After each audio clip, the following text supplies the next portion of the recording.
দেখো আমাদের রান্নাঘরে বিলাই ঢুকছে, ওর কীর্তি দেখো, ও কোথায় উঠে ভাত বের করতেছে দেখো, দেখছো ওর অবস্থা।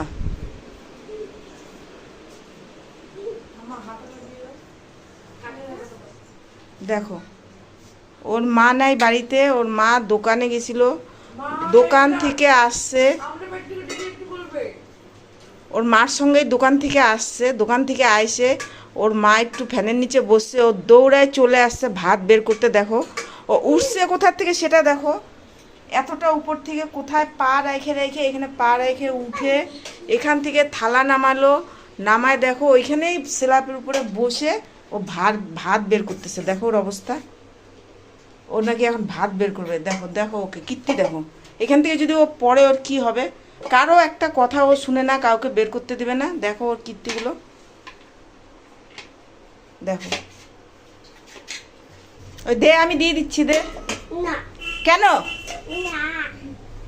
দে, আমি দিচ্ছি। পড়ে যাবে, পড়ে যাবে, তুইও পড়বি। দে আমাকে, দে আমাকে, দে। দেখো ও কারো কথা শুনবে, ও সোনার মেয়ে বলো। দেখো দেখো আলু সিদ্ধ নিচ্ছে আর ডাল নিচ্ছে। আজকে দাওয়া দিছি, সব উপরে নিরামিষ রান্না হয়েছে, ও বলে কিছুই খাবে না, ও আলু সিদ্ধ আর ডাল ভাত খাবে, এটাই রান্না করছে ওর মা ওর জন্য। আর সম্পূর্ণ উপরে আছে, ওকে কিছু দিতে চাইলেও ও নিবে না, ও শুধু আলু সিদ্ধ আর ডাল ভাতই খাবে। দেখি তুই এখন ভাতটা নিয়ে কি করে নামিস।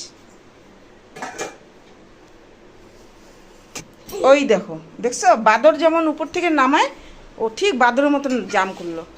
ওই দেখো, পারবা তোমরা, পারবা এইভাবে ভাত বের করে নিয়ে খেতে। দেখো ওর অবস্থা দেখো, কি সুন্দর করে ভাত বের করছে। দেখো ডাল ভাত আলু সিদ্ধ। এখন জল লাগবে, ও জলও আনতে গেছে। দেখো ওকে মনে হচ্ছে কেউ শিখায় দিছে। দেখো ও সব নিজে নিজে কেমন করে করে নিচ্ছে। একদম পাক্কা বুড়ি, একদম পাক্কা বুড়ি।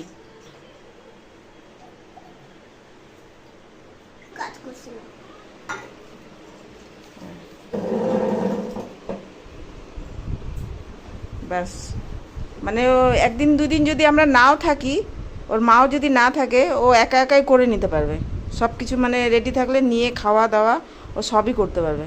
দেখো কি সুন্দর বসে, ওই দেখো। পারবা তোমরা এরকম, পারবা কেউ? প্লিজ এই বাচ্চা মেয়েটির জন্য একটা লাইক কমেন্ট শেয়ার অবশ্যই দিও। কিরে কেমন করছে রে ডালটা?